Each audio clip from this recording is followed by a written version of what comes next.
दोस्तों जबरदस्त अपडेट्स हैं गगनयान और भारतीय अंतरिक्ष स्टेशन को लेकर। खूब सारी चीजें इसरो ने बताई है। मैं फिर से बोल रहा हूं कि इसरो अब फुल फॉर्म में आ गया है। ये इंफॉर्मेशन बहुत ही इम्पोर्टेंट है हम सब के लिए जानने के लिए कि आखिर इसरो गगनयान मिशन में क्या प्लान कर रहा है और गगनयान के बाद वो क्या करना चाहते हैं, कौन कौन सी टेक्नोलॉजीज को वो टेस्ट करना चाहते हैं। चालू करते हैं दोस्तों। दोस्तों मैं हूं mentor friend Manish Purohit, I'm a former scientist और आज हम गगनयान और भारतीय अंतरिक्ष स्टेशन को थोड़ा सा डीप डाइव कर कर देखेंगे। लेकिन आगे बढ़ने से पहले डिस्क्रिप्शन को चेक कर लेना। लिंक्डइन, ट्विटर, जितने भी सोशल मीडिया प्लेटफॉर्म है वहां पर उसके लिंक दिए हुए हैं। निम्बस एजुकेशन की ऐप का लिंक दिया हुआ है, वहां पे कोर्सेज चल रहे हैं। रॉकेट टेक्नोलॉजी का कोर्स है, क्वांटम कंप्यूटिंग का कोर्स है, खूब सारी इंफॉर्मेशन है। एस्ट्रोनॉमी एस्ट्रोफिजिक्स का कोर्स है। एनरोल करो, खूब सारा सीखो, आगे बढ़ो दोस्तों। कंटिन्यू। हम बात करते हैं 2007 की। साल 2007 में स्पेस रिकवरी एक्सपेरिमेंट, जिसको कहते हैं SRE, ये इसरो ने किया था, जहां पर एक मॉड्यूल को रिकवर किया गया था। स्पेस रिकवरी हुई थी, वापस आया था स्पेस से एंड स्प्लैश डाउन हुआ था। ठीक है। 2014 में केयर एक्सपेरिमेंट हुआ था। यहां पर भी हमारे पास एक मॉड्यूल हमें दिख रहा है। उस मॉड्यूल का ये डमी वेट के साथ लॉन्च हुआ था और इसको हमने रिकवर किया था। उसके बाद 2018 में हुआ था पैड अबॉर्ट टेस्ट। बहुत इंपॉर्टेंट होता है, अगर लॉन्च पैड पर हमारा लॉन्च व्हीकल खड़ा है और उसमें अगर कोई प्रॉब्लम आ गई है और एस्ट्रोनॉट्स अंदर बैठे हुए हैं तो उनको वहां से बाहर निकाल कर नीचे उतार कर लाने में रिस्क होता है। क्यों? क्योंकि लॉन्च व्हीकल जो होते हैं, रॉकेट्स जो होते हैं, दे आर 85% प्रोपेलेंट। और प्रोपेलेंट मतलब अगर एक साथ जला तो धमाका, कुछ भी नहीं बचेगा। इसलिए पैड अबॉर्ट टेस्ट करना पहले जरूरी है। एक और टेस्ट इसरो ने 2023 में किया था, जिसको हम कहते हैं TVD-1, जहां पर लिक्विड स्टेज थी। जो पहली बूस्टर स्टेज थी वो लिक्विड स्टेज थी। उसके ऊपर हमने हमारे क्रू मॉड्यूल को विद क्रू एस्केप सिस्टम लगाया था। एक सर्टेन ऑल्टीट्यूड तक हम गए थे और फिर एनोमली वहां पर क्रिएट करके क्रू एस्केप को चेक किया गया था कि क्या इन फ्लाइट अगर कोई प्रॉब्लम आए तो हम उसको टेस्ट कर सकते हैं, क्या हम हमारे एस्ट्रोनॉट्स को बचा सकते हैं, क्या। ये सारी चीज़ें हम कर चुके हैं। अब अगर आगे बढ़ें तो यहाँ पर थोड़ी सी डिटेल हमारे पास है। हमारे पास क्रू एस्केप सिस्टम है। ये क्रू एस्केप सिस्टम है जिसका एनलार्ज्ड फॉर्म हमें यहाँ दिख रहा है। ये जो आपको दिख रहे हैं दोस्तों, ये थ्रस्टर्स हैं, इंजन्स हैं, सॉलिड मोटर इंजन्स हैं। ये एक सॉलिड मोटर इंजन दिख रही है, ये एक सॉलिड मोटर इंजन दिख रही है और ये होता है क्रू मॉड्यूल। तो जब ये लिफ्ट ऑफ होगा इस लॉन्च व्हीकल का, ये हमारा ह्यूमन रेटेड LVM-3 है, जिसको हम HRLV कह रहे हैं। लिफ्ट ऑफ होगा, इंजन्स फायर होंगे, रॉकेट ऊपर जाना चालू करेगा। एक सर्टेन पॉइंट तक अगर कोई अनोमली आती है तो ये जो सिस्टम है, इस सिस्टम की डिजाइन इसलिए करी गई है कि अगर कोई गड़बड़ हो तो ये जो मोटर्स हैं ये बहुत ज्यादा यानी हाई थ्रस्ट जनरेट करती हैं। बहुत थोड़ी सी देर में बहुत ज्यादा थ्रस्ट जनरेट करती हैं। 8 से 9 गुना times the acceleration due to gravity का एक्सेलरेशन देती हैं, जिससे कि ये part with the crew module अलग हो जाए। बट इन केस अगर कोई प्रॉब्लम नहीं हुई तो क्या हम इस एक्स्ट्रा लगेज को पूरा एंड तक लेके जाते हैं? ऐसा भी नहीं होता है दोस्तों। ये जो एक्स्ट्रा लगेज है, अगर एक सर्टेन ऑल्टीट्यूड तक ये लॉन्च व्हीकल चला गया और कोई अनोमली नहीं आई है तो इस सेटअप को अलग कर दिया जाता है। ये सेटअप जो है ये अलग हो जाता है। ये जो नुकीला नाक हमें दिख रहा है, जो नोज कोन हमें दिख रही है, अलग हो जाती है। क्यों? क्योंकि एक्स्ट्रा लोड लेके हम क्यों जाएंगे, वो हमारे परफॉर्मेंस को खराब करेगा। अब सवाल ये आता है, अगर उसके बाद प्रॉब्लम आ गई तो आपने तो उसको हटा दिया। अगर उसके बाद प्रॉब्लम आ गई तो जो क्रू मॉड्यूल होता है हमारा, इसके साथ लगा हुआ होता है सर्विस मॉड्यूल। तो सर्विस मॉड्यूल के थ्रू फिर हम एस्केप करते हैं और फिर हम मिशन को अबॉर्ट करते हैं। ये टेस्ट अभी इसरो ने नहीं किए हैं। ये टेस्ट अभी होने बाकी हैं। जो हमारा अभी प्लान्ड है, अनक्रूड मिशन जो प्लान्ड है, उसमें ये सारे टेस्ट होंगे। अब इसी के साथ हम आ जाएं नेक्स्ट पार्ट पे। तो ये हमें क्रू मॉड्यूल दिख रहा है हमारा और ये हमारा सर्विस मॉड्यूल। यहाँ पे देखो, आपको बताता हूँ। ये जो आपको दिख रहे हैं ना, ये छेद ऐसे जो दिख रहे हैं यहाँ पर, ये बने हुए, ये वाले जो पार्ट हैं, ये जो पार्ट हैं, ये सारे जो है यहाँ पर थ्रस्टर्स लगे हुए, इंजन्स लगे हुए हैं यहाँ पर। और इनकी भी टेस्टिंग होती है, ग्राउंड टेस्टिंग करी जाती है जब डिजाइन किया जाता है सिस्टम को। तो ये सब फायर कर करके चेक करे जा चुके हैं। अब इसको आप ऐसे समझ लीजिए जैसे भी स्टार लाइनर गया था, तो उसके अंदर थ्रस्टर्स का इशू आया था ना, थ्रस्टर्स खराब हो गए तो थ्रस्टर्स खराब हो गए तो ये जो थ्रस्टर्स इनका बहुत बड़ा रोल होता है, ये ओरिएंटेशन को मेंटेन करते हैं। रिएक्शन कंट्रोल थ्रस्टर्स होते हैं, ये किस तरीके से एंट्री होगी, ओरिएंटेशन कैसे मेंटेन किया जाएगा, ये उसको कंट्रोल करते हैं। हाँ देखिए, ये जो हमारे को दिख रहे हैं सर्विस मॉड्यूल की, ये थ्रस्टर्स हैं, साथ में जो छोटे छोटे दिख रहे हैं ये भी थ्रस्टर्स हैं। इनका भी पहले ग्राउंड पे अच्छा खासा वेरिफिकेशन किया जाता है, देन उनको क्वालिफाई किया जाता है, टेस्ट होते हैं और फिर जाकर वो सिस्टम के अंदर लगते हैं। और ये जो पार्ट है, इस पार्ट के अंदर बाकी सारी चीज़ें हैं जो इस मिशन को सक्सेसफुल करेगी। अब अगर हम क्रू मॉड्यूल के अंदर झांकें तो आपको यहाँ पर ये जो ढांचा दिख रहा है, ये हमारे एस्ट्रोनॉट हैं। अब आप समझ जाइए, एस्ट्रोनॉट जब लॉन्च होगा, जब ये लॉन्च होगा यहाँ पर जब जाएंगे हम, तो एस्ट्रोनॉट की ओरिएंटेशन ऐसी होगी। और बाकी जो हमें ये दिख रहा है, ये सारा इक्विपमेंट हमें जो दिख रहे हैं, जो अलग अलग चीज़ें होंगी जो लेके जाएंगे, जो सपोर्ट इलेक्ट्रॉनिक्स होगी, जो अंदर स्क्रीन्स लगी हुई होंगी, जो पैनल्स लगे हुए होंगे, वो सब यहाँ होता है। साथ में और भी जो सप्लाईज होती है, जो उनकी रेगुलर रिक्वायर्ड सप्लाईज होती है, वो सब इसके अंदर होती हैं। ये एरिया जो होता है ना दोस्तों, ये एकदम खचाखच भरा हुआ एरिया होता है। इसके अंदर जब एस्ट्रोनॉट बैठता है तो सब कुछ एकदम फुल्ली, मतलब जितना एफिशिएंटली यूज़ किया जा सके पूरे एरिया को, उतना एफिशिएंटली यूज़ किया जाता है। ओके, अब क्या क्या प्लान्ड है और क्या क्या हो चुका है, तो ये है हमारा TVD1 जो हुआ था। तो यहाँ पर ये विकास इंजन हमें दिख रहा है, ये विकास इंजन है। यहाँ पर हमें जो दिख रहे हैं लॉन्च डायमंड्स कहते हैं इनको। ये हमारा क्रू एस्केप सिस्टम है जिसको हमने टेस्ट किया था। हमने ये इंटीग्रेटेड ड्रॉप टेस्ट किया था, जहाँ पर हमने डमी मास लगाया था जो कि क्रू मॉड्यूल के बराबर होगा, और फिर पैराशूट्स को डिप्लॉय करके कैसे उसको स्टेबलाइज करके टचडाउन करवाते हैं, वो सारा करवाया था। राइट, अब जो प्लान है वो है गगनयान का G1। ये एक अनक्रूड फ्लाइट होगी। इसमें क्रू मॉड्यूल अनप्रेशराइज्ड होगा, यानी जो क्रू मॉड्यूल है इसके अंदर यहाँ पर प्रेशर मेंटेन नहीं किया जाएगा। ठीक है, फिर होगा हमारा सेकंड अनक्रूड मिशन, जो दो होंगे इसमें, G2 एंड G3। तो G1 हो गया अनक्रूड मिशन जिसमें अनप्रेशराइज्ड क्रू मॉड्यूल होगा, G2 G3 में प्रेशराइज्ड क्रू मॉड्यूल होगा। और यहाँ पर क्या क्या चीज़ें चेक होंगी अपन वो भी देख लेते हैं। तो डेमोन्स्ट्रेशन एंड परफॉर्मेंस वैलिडेशन होगा, ह्यूमनॉइड भेजा जाएगा जो टेस्ट डमी के जैसे काम करेगा। ठीक है, repeat uncrewed mission to meet certification requirement. तो अनक्रूड मिशन होगा, ये भी अनक्रूड, ये भी अनक्रूड, और सर्टिफिकेशन फाइनली जो है 3 फ्लाइट के बाद ये हो जाएगा, हाँ अब ये हमारी ऑपरेशनल हो गया लॉन्च व्हीकल, अब ये क्रू को लेके जा सकता है। And then obviously they will do some experiments and they will measure some readings, जो ये बताएंगे कि हम जब जा रहे हैं तो क्या एनवायरनमेंट की सिचुएशन रहती है, किस तरीके का इसके अंदर जो डिफरेंट लोड्स आते हैं उनकी क्या वैल्यूज रहती हैं।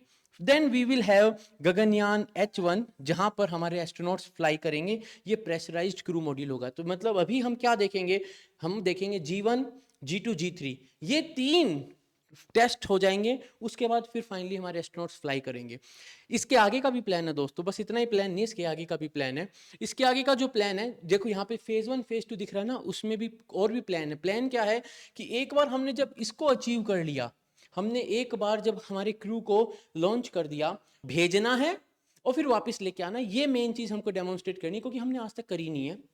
राइट, तो यहाँ पे देखो 2026 लिखा हुआ है कि 2026 तक ये गगनयान मिशंस का फेज 1 हमें कंप्लीट कर लेना है। फेज 2 में जो होगा प्रिकर्सर मिशंस होंगे BAS के लिए। BAS क्या है हमारा, भारतीय अंतरिक्ष स्टेशन। प्रिकर्सर मिशन क्या होंगे, तो 2028 तक हमें एक मॉड्यूल, ये जो मॉड्यूल है, ये मॉड्यूल, ये वाला मॉड्यूल है, ये जो दिख रहा है, ये जो मॉड्यूल है, इस मॉड्यूल को लॉन्च किया जाएगा। ये मॉड्यूल जो है, इसके सोलर पैनल्स हमें दिख रहे हैं, इसको लॉन्च किया जाएगा 2028 तक।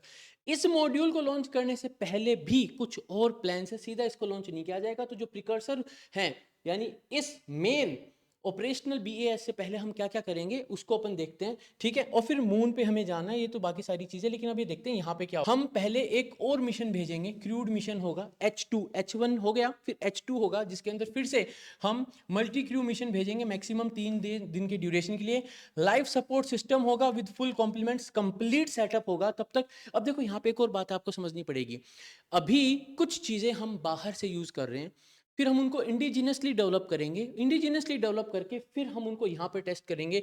ये human in loop orbital manoeuvres यहाँ पे टेस्ट किया जाएगा, डेमोन्स्ट्रेट किया जाएगा डॉकिंग टेक्नोलॉजी को यहाँ पर। तो ह्यूमन इन लूप का मतलब ऑटोमेटेड नहीं होगा, इंसानों का इंटरेक्शन होगा, मशीन के साथ इंसान इंटरेक्ट करेंगे इस सेटअप को पूरा का पूरा एग्जीक्यूट करने के लिए।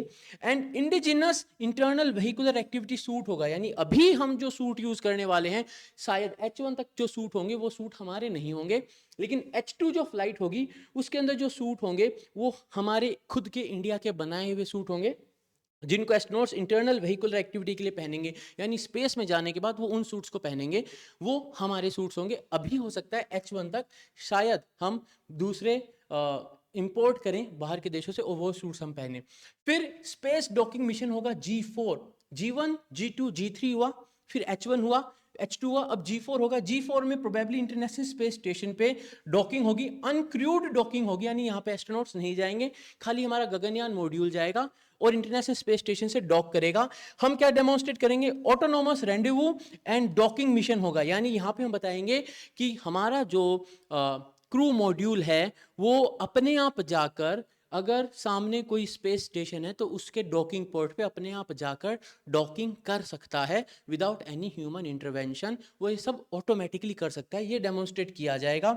And indigenous view port reusability and return capability, वो इंडिजिनस मतलब इंडिया का बनाया हुआ होगा, रीयूजेबिलिटी एंड रिटर्न कैपेबिलिटी भी डेमोन्स्ट्रेट करी जाएगी। सब इंडिजिनस मतलब सब कुछ तब तक हम खुद अपना बना चुके होंगे। इसका मतलब ये है कि इस पॉइंट से पहले तक शायद कुछ चीजें ऐसी होंगी जो हमारी नहीं होंगी।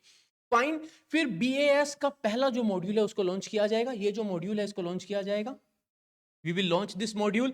इसके अंदर क्या होगा? Essential technology for long duration space, human space mission के लिए, जैसे कि स्पेस हैबिटेट, यानी वहां पे आप इंसान को रखेंगे तो इंसान को वो सारी चीजें चाहिए ना जो आपको धरती पे मिलती है, वो डॉकिंग, साइंटिफिक रैक्स होंगी, साइंटिफिक एक्सपेरिमेंट करने के लिए रैक्स होंगी, प्रोटेक्शन सिस्टम होंगे, थर्मल प्रोटेक्शन होगा, रेडिएशन से प्रोटेक्शन होगा, माइक्रोमीटेरोइड से प्रोटेक्शन सिस्टम होगा, रोबोटिक्स होगी, जो भी वहां पे आपको काम करने वो सारी चीजों के लिए रिक्वायरमेंट होगी। Mission operation of space station module, तो orbit maintenance and orbit boosting भी वहां पर डेमोन्स्ट्रेट करी जाएगी, यानी ये जो पार्ट होगा इसके अंदर इंजन थ्रस्टर्स लगे हुए होंगे जो प्रोपेलेंट कैरी करेंगे, तो orbit maintenance, reaction control thruster और मेन इंजन होंगे जो इसके ओरिएंटेशन को भी मेंटेन करेंगे और इसकी ऑर्बिट को भी बूस्ट अगर करना है, नीचे आ गया तो ऊपर उठाना। क्यों? 400 किलोमीटर का जो ऑर्बिट होता है दोस्तों, वहां पर थोड़ा ड्रैग होता है क्योंकि अर्थ का जो एटमॉस्फेयर है वो उसके बियॉन्ड तक स्ट्रेच करता है।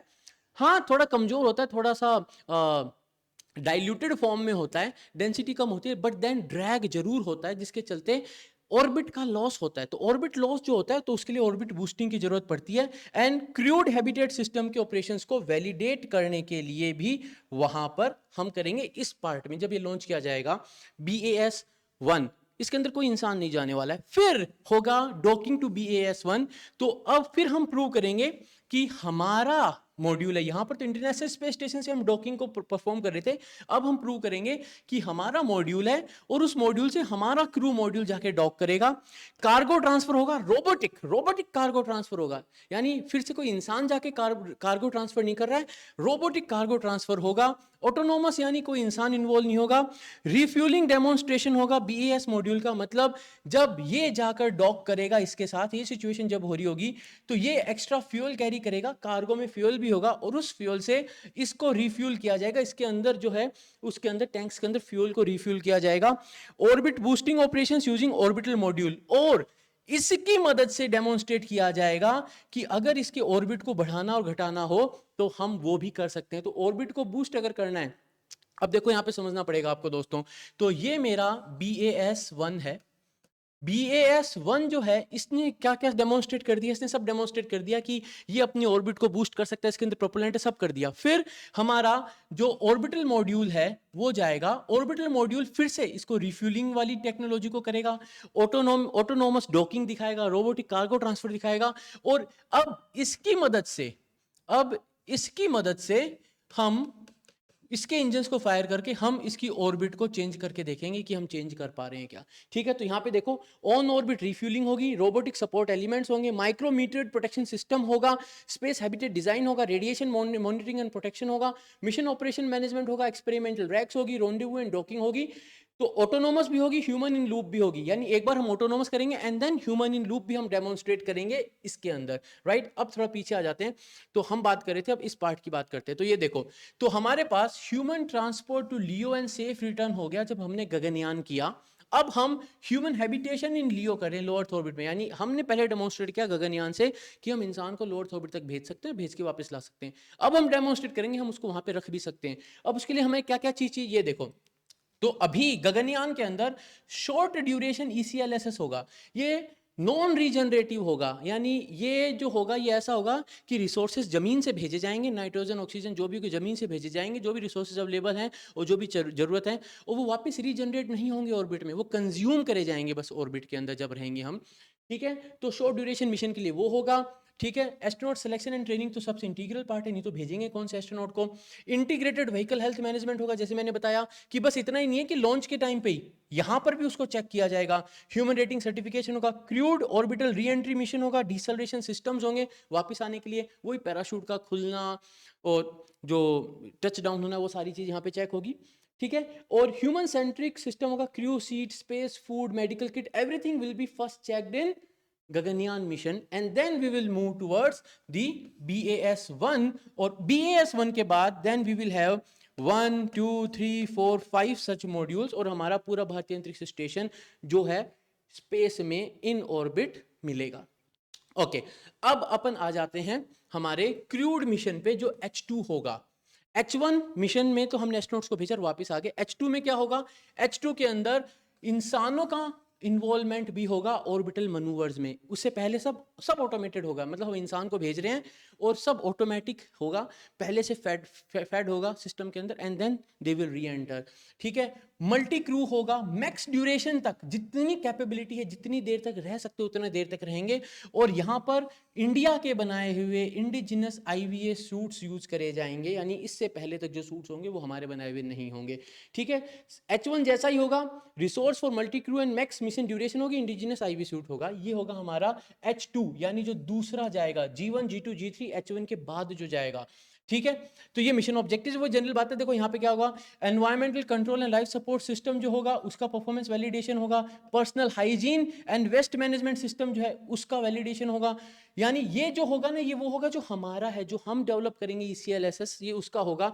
ह्यूमन फिजियोलॉजिकल इफेक्ट्स और मिटिगेशन स्ट्रेटेजी के बारे में जो भी बेसिक जो स्टेप्स लिए गए हैं, उन सारे स्टेप्स के अंदर जो भी सिस्टम्स को चेक किया जाएगा, और कुछ माइक्रोग्रेविटी एक्सपेरिमेंट्स के प्रोटोकॉल्स एंड प्रोसीजर्स को भी चेक किया जाएगा। Human in loop orbital manoeuvres जो मैं बता रहा हूँ बार बार वो होंगे, एंड जो सब कुछ डेमोन्स्ट्रेट किया जाएगा विद इंडिजिनस IVA सूट, यानी भारत का बनाया हुआ जो इंट्रा व्हीकुलर एक्टिविटी का सूट है वो पहन के एस्ट्रोनॉट सारा काम करने वाले हैं। टोटल कितने मॉड्यूल होने वाले हैं हमारे भारतीय अंतरिक्ष स्टेशन में? ये BAS1 है, फिर ये BAS2 है, BAS3, BAS4 एंड BAS5, और दो डॉकिंग पोर्ट हमें यहाँ पर दिख रहे हैं जहाँ पर 2 क्रू मॉड्यूल डॉक्ड हैं। राइट, टोटल कितना होगा? ये 52,000 kg इसका मास होगा। ठीक है, टेक्नोलॉजी पैकेजेस आइडेंटिफाई कर दिए कि इसमें क्या क्या होंगे, सारी चीज़ें ऑलरेडी बता दी गई कि कौन सा लैब मॉड्यूल होगा, कौन सा इसके अंदर हैबिटेट मॉड्यूल होगा, कहाँ पर एस्ट्रोनॉट्स रुकेंगे, सारी चीज़ के अंदर सारी सब कुछ ये सब कर दिए कि कौन कौन सी चीज़ें क्या क्या का रोल करेंगी। ठीक है, और configuration of first module finalize कर दिया, ये फाइनलाइज हो चुका है, 2028 में जाएगा, फाइनलाइज हो चुका है। अब डिजाइन एंड वैलिडेशन पे काम होगा सब कुछ। राइट, ओके, अब आता है मेन पार्ट, जो BAS1 मॉड्यूल होगा वो होगा कैसा। अब यहां देखो, ये जो आपको दिख रहा है MMOD लेयर, ये एक लेयर होगी, आउटर लेयर होगी, जो माइक्रोमीटेरोइड से इस स्पेसक्राफ्ट को यानी इस मॉड्यूल को बचाएगी।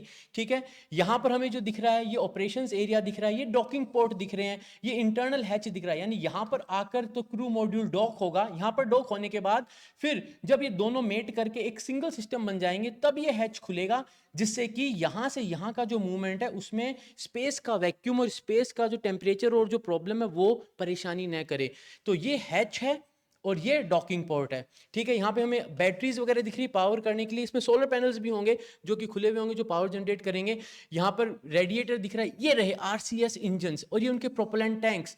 तो प्रोपेलेंट टैंक्स हैं, ये RCS इंजन है, यहाँ पर भी हमें कुछ इंजन दिख रहे हैं, ये मेन इंजन हमें दिख रहे हैं। तो मेन इंजन का क्या काम है? ऑर्बिट बूस्टिंग वाला काम है। तो अगर ऑर्बिट ऊपर नीचे हो गया तो ये मेन इंजन होंगे। ये हमें जो दिख रहे हैं प्रोपेलेंट टैंक्स दिख रहे हैं, राइट, यहाँ पर तो प्रोपेलेंट टैंक्स है, इंजन है, तो इनकी रिफ्यूलिंग करी जाएगी, they will be refuelled. Personal hygiene area हमें दिखेगा, और यहाँ पे क्रू स्लीपिंग एरिया होगा, और ये डॉकिंग हैच है। तो एक ये डॉकिंग हैच है, एक ये डॉकिंग हैच है, डॉकिंग हैच 2, और ये इंटरनल हैच है, यानी यहाँ पर आकर भी हम हैच कर सकते हैं। अब यहाँ पर जो चीज़ हमें समझनी है, पहले ये मॉड्यूल जाएगा, फिर इससे क्रू मॉड्यूल जो है वो आकर डॉक करेगा, इन प्रोपेलेंट टैंक्स को वो रिफ्यूल करेगा।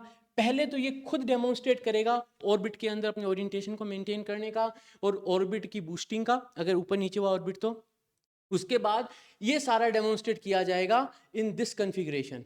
In this configuration with the help of the orbital module. अब हम टेक्नोलॉजीज क्या क्या डेवलप करेंगे, तो देखो सबसे पहला हम जनरेट करेंगे रीजनरेटिव ECLSS। अभी नॉन रीजनरेटिव होगा BES1 में, बट देन रीजनरेटिव ECLSS का मतलब ह्यूमन वेस्ट से भी हम कुछ ना कुछ काम की चीज निकालेंगे। जैसे इंटरनेशनल स्पेस स्टेशन पे ह्यूमन वेस्ट से ही पानी को वापस निकाल लिया जाता है, तो वो सारी चीजें यहाँ पे होगी। कार्बन डाइऑक्साइड को कैसे मेंटेन करना है प्रोसेस करके, टेम्परेचर ह्यूमिडिटी कैसे कंट्रोल करना है, ऑक्सीजन नाइट्रोजन से कैसे कंट्रोल करना है, सारी चीज जो ह्यूमन वेस्ट है, जो ह्यूमन यूरिन है, उन सब से कैसे पोर्टेबल ड्रिंकिंग वाटर वगैरह हम निकाल पाते हैं, सारी चीज को हम रीजनरेटिव कहते हैं।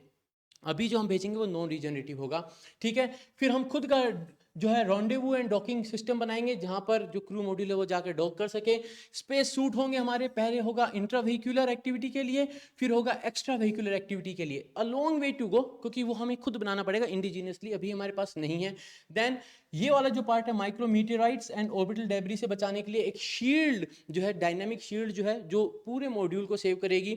ये व्यू पोर्ट असेंबली है, तो इंडिजीनियसली डेवलप्ड व्यू पोर्ट जो होगा वो बनाया जाएगा। Then we will have crew seat assembly. ये सब इंडिजिनाइजेशन एफर्ट्स, यानी ये सब कुछ हम खुद खुद इंडिया बनाएगा। इंडिया को ये सब कुछ स्क्रैच से बनाना पड़ेगा, ये हम बाहर से नहीं ले रहे हैं। पहले कुछ मिशंस में कुछ चीजें बाहर की होंगी, but then finally everything will be our own, right. अब बात ये आती है दोस्तों कि ये सब करा क्यों जा रहा है।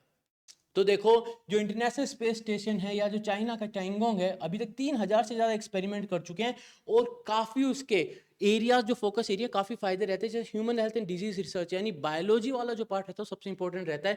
यहाँ देखो, cold plasma device for wound healing, accelerated ageing study for osteoporosis treatment and portable medical imaging devices. यानी मोस्टली ये human health and disease research पे सबसे ज़्यादा काम रहता है। फार्मास्यूटिकल डेवलपमेंट पे, मटेरियल सिंथेसिस की हम बात करें तो ये जो हमें दिख रहा है ये ऑप्टिकल फाइबर है, जो धरती पर डेवलप किया गया तो ऐसा दिखता है, और ये ऑप्टिकल फाइबर है जो हमने माइक्रो ग्रेविटी में डेवलप किया। ऑप्टिकल फाइबर की क्वालिटी बहुत ज़्यादा इंप्रूव हो जाती है when we do the development of optical fibre in the micro gravity conditions. तो ये सारी चीज़ें हैं दोस्तों। आई होप कि काफ़ी कुछ इंफॉर्मेशन आपको मिली होगी अबाउट द भारतीय अंतरिक्ष स्टेशन एंड गगनयान मॉड्यूल और गगनयान प्रोग्राम जो इसरो प्लान कर रहा है। अगर पसंद आया तो लाइक शेयर एंड सब्सक्राइब जरूर कर लेना, बेल आइकन जरूर दबा देना, और कमेंट सेक्शन में जरूर से बताना कैसा लगा। डिस्क्रिप्शन जरूर चेक कर लेना दोस्तों, और ऐप को डाउनलोड कर लेना, खूब सारे कोर्सेज चल रहे हैं। तो मिलेंगे अगले वीडियो में दोस्तों, तब तक के लिए जय हिंद।